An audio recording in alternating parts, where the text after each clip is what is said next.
আমার ছেলে বলে, "বাপের চৈতন্যও এরকম জিলাপি খায় নাই। দূর ছামড়া, বাপের চৈতন্য পাবে কনে যে খাবি? আমি তো এই আজকে ১ম এ তোকে তৈরি করে দিচ্ছি। আর এই মজার জিলাপিটা তুই তো সেই মজা করেই খাচ্ছিস। একদমই রসের টইটুপুর ভরপুর।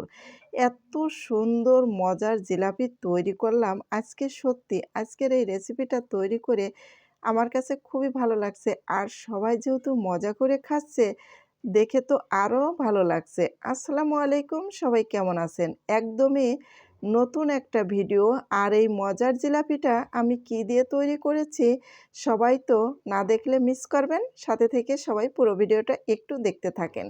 আমি এখানে ১ কেজির মতো বাজার থেকে মৌ আলু কিনে এনে সিদ্ধ করে তারপরে এই যে ছিলে নিচ্ছি। এই আলুগুলো আমাদের আগে অনেক চাষ হতো, আমরা অনেক খেতাম, কিন্তু ইদানিং এই আলুগুলো চাষ করে না আর খাওয়া হয় না। তা চিন্তা করলাম যে ভিন্ন টাইপের একটু রেসিপি তৈরি করি। আলুতে এমনিতেই সিদ্ধ করে খাওয়া যায়, খুবই মজা লাগে। তাই এখানে আমি আলুগুলো চটকে নিলাম, তারপরে হচ্ছে আটা অথবা ময়দা হাতের কাছে, এই দুইটা জিনিসই যাই থাকবে, আর একটুখানি লবণ দেবেন, দিয়ে ভালো করে আটাটা দিয়ে ভালো করে মাখিয়ে নিতে হবে। একদমই এরকম একটা ডো তৈরি করে নিতে হবে। তা আমি এই যে একটা ডো তৈরি করে নিয়ে নিলাম, কারণ এগুলো দিয়ে রুটিও তৈরি করে খাওয়া যায়। তারপরে আমি হচ্ছে আজকে মৌ আলু দিয়ে জিলাপি তৈরি করব, মজার জিলাপি।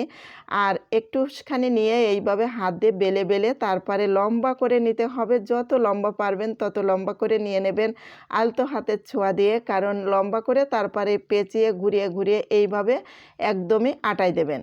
দিলে একদমই জিলাপির শেপে একটা শেপ হয়ে যাবে। দেখেন কত সুন্দর হয়েছে। এইভাবে আমি সবগুলো তৈরি করে নিয়েছি, কারণ অনেকগুলো হয়েছে, 1 প্লেটের মতো আমি তৈরি করে নিয়েছি এখানে।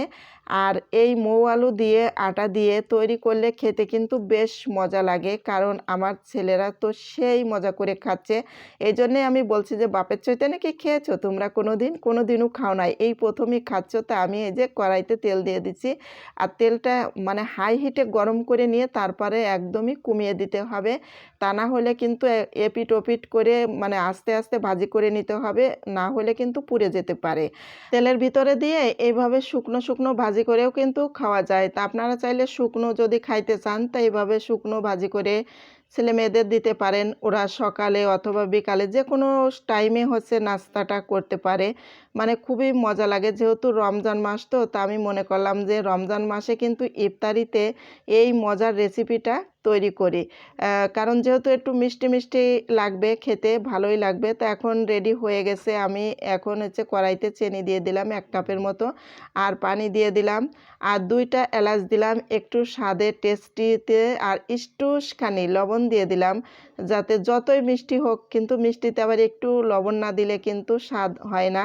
আর লবণ যখনই দেবেন তখন কিন্তু টেস্টিটা আর একটু বেড়ে যাবে। তো এখন এই যে বলক উঠে গেছে, বেশি কিন্তু আঠালো করা যাবে না এই চিনিটা দিয়ে, মানে যে বলক উঠে তারপর পাতলাই থাকবে ঝোলটা।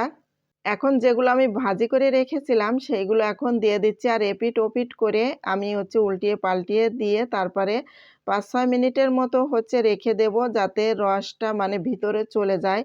আর দেখতেই তো পারছেন ফুলের টইটুপুর হয়ে গেছে। আমি এই যে এক্ষুনি উঠিয়ে নিলাম, দেখেন নরম তুলতুলে হয়ে গেছে। আর এই যদি রসের ভিতরে ভিজিয়ে রাখা যায় তাহলে আর একটু ভেজবে। তা আমি আরেকটু সময় রাখবো, রেখে তারপরে রসের ভিতর থেকে তুলে নেব। একদমই জিলাপির মতো খেতে, কিন্তু জিলাপি তো মচমচে, এটা মচমচে হবে না, এটা হচ্ছে নরম হবে, গালে দিলে একদম নরম তুলতুলে। আপনাদের যদি পছন্দ হয় তাহলে আলু কিনে এনে এইভাবে এই রেসিপিটা তৈরি করে রমজান মাস যেহেতু ইফতারিতে এই রেসিপিটা রাখতে পারেন। আল্লাহ হাফেজ।